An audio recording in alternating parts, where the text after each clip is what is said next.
beloved, Boss Mike, Cervera. Eto na ngayon si Sara, inuuto na yung mga bagong graduate na mga pulis, sa PNPA. Pasok!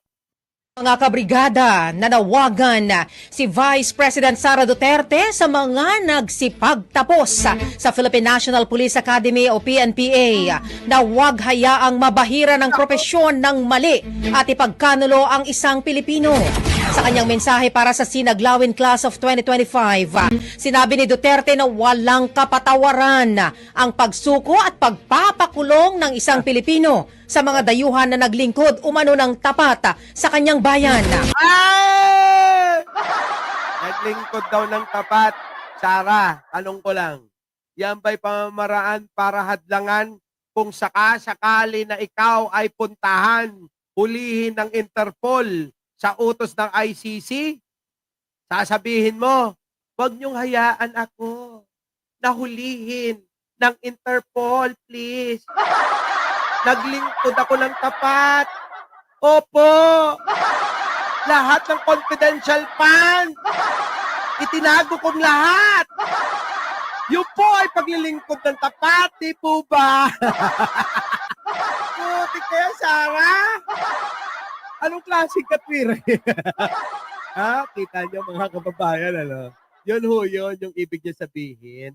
Naglingkod naman siya ng tapat. Kaya pwede ba, mga freshmen, graduate ng PNP, mga magiging pulis sundalo, Navy, o ano pa man, baka naman, wag nyo sundin yan.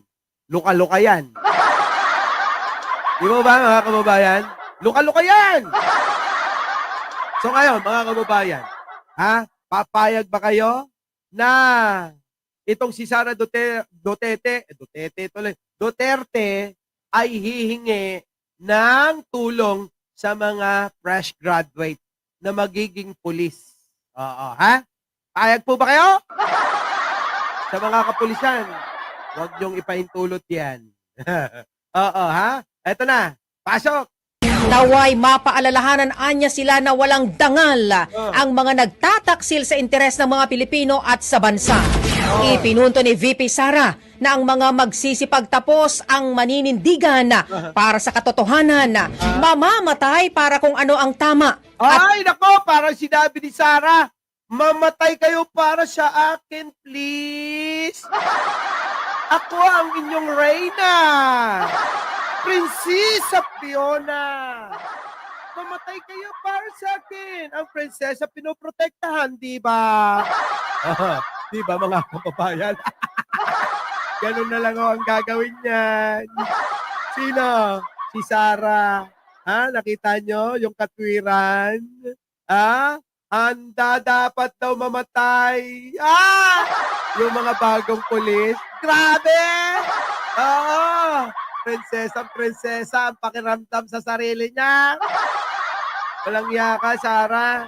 Di ka na nahiya. Itadamay mo pa yung mga walang kinalaman sa mga katarantaduan ninyong mag-ama. Di po ba, mga kababayan? Pwede ba? Pwede ba, Sara?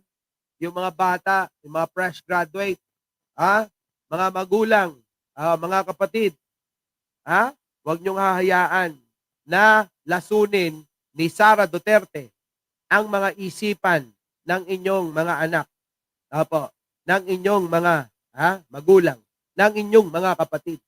Sapagkat itong si Sara, kahit na luka-luka, may napapaniwala.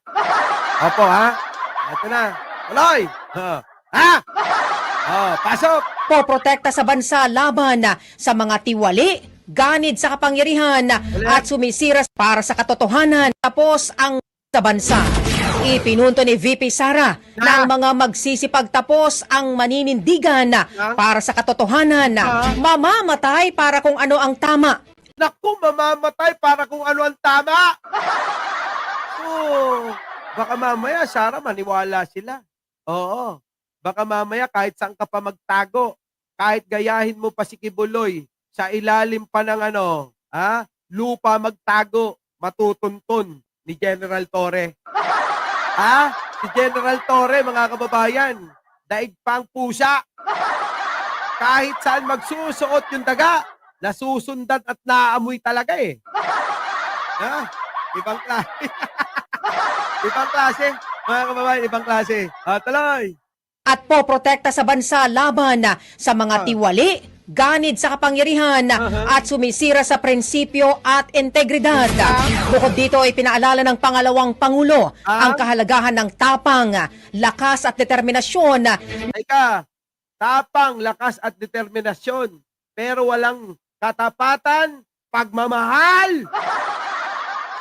Nasaan yun? Katapatan, pagmamahal, at pagiging makadiyos. Sara, bakit hindi mo sinama yon? Kasi baka masunog ka, no? Bigla kang lumiyab nang hindi mo namamalayan. Ano? Putik yan. Ano yung gusto lang, mga kababayan? Oo, katapangan lang daw. Ayop ka, Sara. Sama mo naman yung pagmamahal. O talaga, ulitin natin. Tingnan nyo. Pakinggan ninyo, mga kababayan, ha? Pangalawang Pangulo ang kahalagahan ng tapang, lakas at determinasyon. Tapang, lakas at determinasyon. Pero sa atin, mga kababayan, hindi. Oo, katapatan, pagmamahal sa Diyos, pagmamahal sa bayan, ha? At pagmamahal sa kapwa. Walang ganon. Walang ganon, mga kababayan. Tuloy. Na makatulong kung nasaan na sila ngayon.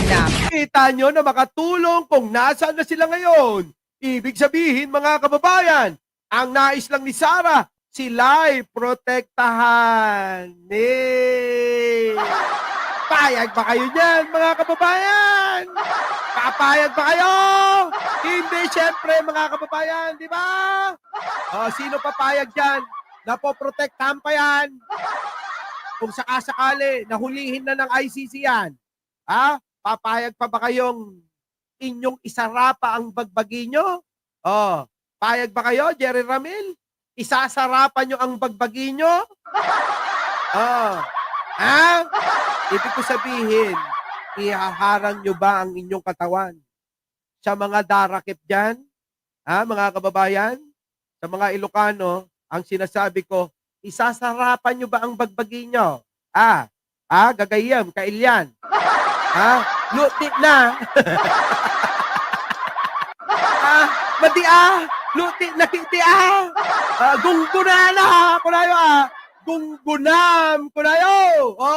Taloy. Nagpasalamat naman ito sa kanilang commitment na ipatupad ang batas at tiyakin ang kapayapaan at kaayusan sa mga komunidad.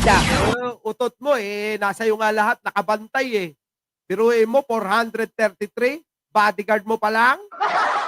Tapos sasabihin mo, magbantay sa komunidad, ikaw nga lang binabantayan.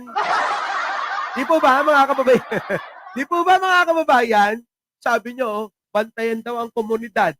Pero mga kababayan, 433 nagbabantay dyan. Tininam, para, di ka lang nagbabaim mo. Pinili umano nila ang tamang daan para pagsilbihan ng bansa at maipakita ang diwa ng pagiging makabayan. Makabayan!